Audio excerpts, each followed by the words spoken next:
Sanctus, Sanctus,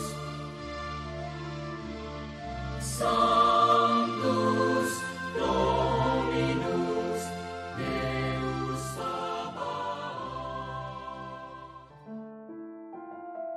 Bapak, Ibu, dan saudara-saudariku yang terkasih dalam Tuhan kita Yesus Kristus, salam sejahtera untuk kita semua.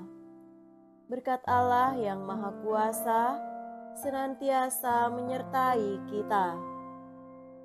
Hari Minggu tanggal 23 Februari tahun 2025 adalah hari Minggu biasa ke-7. Marilah kita mendengarkan dan merenungkan bacaan-bacaan kitab suci. Dalam nama Bapa dan Putra dan Roh Kudus. Amin. Bacaan pertama dari kitab pertama Samuel, bab 26, ayat 2, dilanjutkan dengan ayat 7 sampai 9, ayat 12 sampai 13, dan ayat 22 sampai 23. Pada waktu itu, berkemaslah Saul dan turun ke padang gurun Sif dengan 3.000 orang yang terpilih dari orang Israel untuk mencari Daud di padang gurun itu. Pada suatu malam, ketika Saul dan para pengiringnya sedang tidur, datanglah Daud dan Abisai ke tengah mereka. Dan tampaklah di sana Saul berbaring tidur di tengah-tengah perkemahan dengan tombaknya terpancang di tanah pada sebelah kepalanya, sedang Abner dan rakyat berbaring sekelilingnya. Lalu berkatalah Abisai, "Pada hari ini Allah telah menyerahkan musuhmu. Oleh sebab itu, izinkanlah kiranya aku menancapkan dia ke tanah dengan tombak ini. Sekali tikam saja sudah cukup, tidak usah dia kutancapkan 2 kali." Tetapi kata Daud kepada Abisai, "Jangan memusnahkan dia, sebab siapakah yang dapat menjamah orang yang diurapi Tuhan dan bebas dari hukuman?" Kemudian Daud mengambil tombak dan kendi raja dari sebelah kepala Saul, lalu mereka pergi. Tidak ada yang melihatnya, tidak ada yang mengetahuinya, tidak ada yang terbangun, sebab sekaliannya tidur, Tuhan telah membuat mereka tidur lelap. Setelah Daud sampai ke seberang, berdirilah ia jauh-jauh di puncak gunung, sehingga ada jarak yang besar antara dia dan mereka. Lalu Daud berseru kepada Raja Saul, "Inilah tombak tuanku raja." Baiklah salah seorang dari para pengiring tuanku menyeberang untuk mengambilnya. Tuhan akan membalas kebenaran dan kesetiaan setiap orang, sebab pada hari ini Tuhan menyerahkan tuanku ke dalam tanganku, tetapi aku tidak mau menjamah orang yang diurapi Tuhan. Demikianlah sabda Tuhan. Syukur kepada Allah.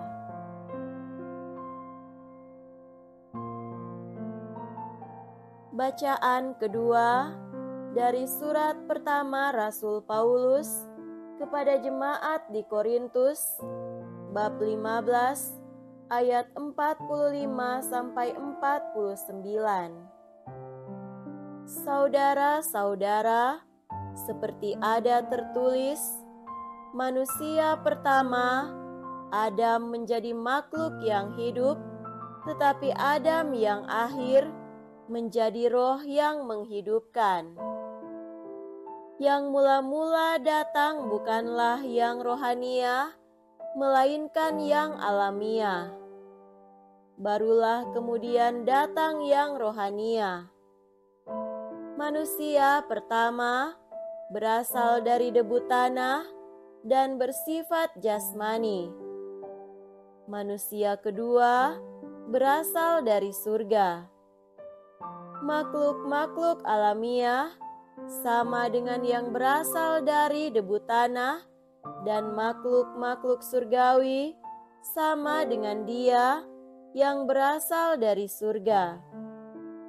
Jadi seperti kini, kita mengenakan rupa dari manusia yang alamiah, demikian pula kita akan mengenakan rupa dari yang surgawi. Demikianlah sabda Tuhan. Syukur kepada Allah.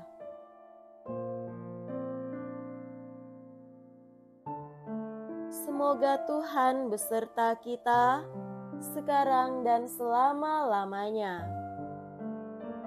Inilah Injil suci menurut Santo Lukas. Dimuliakanlah Tuhan. Injil Lukas bab 6 ayat 27 sampai 38. Sekali peristiwa, Yesus bersabda kepada murid-muridnya, "Dengarkanlah perkataanku ini. Kasihilah musuhmu, berbuatlah baik kepada orang yang membenci kamu. Berkatilah orang yang mengutuk kamu. Berdoalah bagi orang yang berbuat jahat terhadap kamu. Bila orang menampar pipimu yang satu, berikanlah juga pipimu yang lain. Bila orang mengambil pakaianmu, biarkan juga ia mengambil jubahmu. Berilah kepada setiap orang yang meminta kepadamu, dan janganlah meminta kembali kepada orang yang mengambil milikmu. Sebagaimana kamu kehendaki supaya orang melakukan sesuatu kepadamu, lakukanlah juga demikian kepada mereka. Jika kamu mengasihi orang yang mengasihi kamu, apakah jasamu? Karena orang-orang berdosa pun mengasihi juga orang-orang yang mengasihi mereka. Sebab jika kamu berbuat baik kepada orang yang berbuat baik kepadamu, apakah jasamu? Orang-orang berdosa pun berbuat demikian. Jika kamu meminjamkan sesuatu kepada orang dengan harapan akan memperoleh sesuatu dari dia, apakah jasamu? Orang-orang berdosa pun meminjamkan kepada orang-orang berdosa supaya mereka menerima kembali sama banyak. Tetapi kamu, kasihilah musuhmu dan berbuatlah baik kepada mereka, dan pinjamkan tanpa mengharapkan balasan. Maka upahmu akan besar, dan kamu akan menjadi anak-anak Allah yang Maha Tinggi. Sebab Ia baik terhadap orang-orang yang tidak tahu berterima kasih dan terhadap orang-orang jahat. Hendaklah kamu murah hati, sama seperti Bapamu adalah murah hati. Janganlah kamu menghakimi, maka kamu pun tidak akan dihakimi. Janganlah kamu suka mempersalahkan, maka kamu pun tidak akan dipersalahkan. Ampunilah, maka kamu akan diampuni. Berilah, maka kamu akan diberi. Suatu takaran yang baik, yang dipadatkan, yang diguncang, dan yang tumpah keluar akan dicurahkan ke dalam pangkuanmu. Sebab ukuran yang kamu pakai untuk mengukur akan diukurkan pula kepadamu. Demikianlah sabda Tuhan. Terpujilah Kristus. Saudara-saudariku yang terkasih dalam Tuhan kita Yesus Kristus, tema renungan kita pada hari ini adalah kemurahan hati. Dikisahkan pada suatu waktu, ada orang yang setelah mendengarkan Buddha berbicara melawan kejahatan atau sikap gigi ganti gigi, atau mata ganti mata, memutuskan untuk melihat apakah Buddha mempraktikkan apa yang dikhotbahkannya. Orang itu meneriakkan segala macam kata umpatan, penghinaan dan pelecehan kepada Buddha, bahkan menyebut dia seorang tolol. Buddha hanya mendengarkan dengan sabar. Ketika orang itu kehabisan kata-kata yang menghina, Buddha berkata, "Anakku, jika seorang tidak mau menerima hadiah dari orang lain, hadiah itu akan dibawa kemana? Setiap orang bodoh tahu akan hal itu." Jawab orang itu penuh penghinaan. Hadiah itu kembali kepada si pemberi. Katanya, "Anakku," kata Buddha, "engkau telah memberikan kepada saya banyak kata yang menghina dan melecehkan. Saya menolak menerima hadiahmu." Orang itu ternganga membisu. Buddha melanjutkan, "Anakku, orang yang menghina seorang yang berbudi luhur, bagaikan dia yang meludah ke langit. Ludah tidak membasahi langit. Itu hanya kembali membasahi wajah dari orang yang meludah. Atau hal itu sama dengan orang yang melemparkan debu ke arah angin.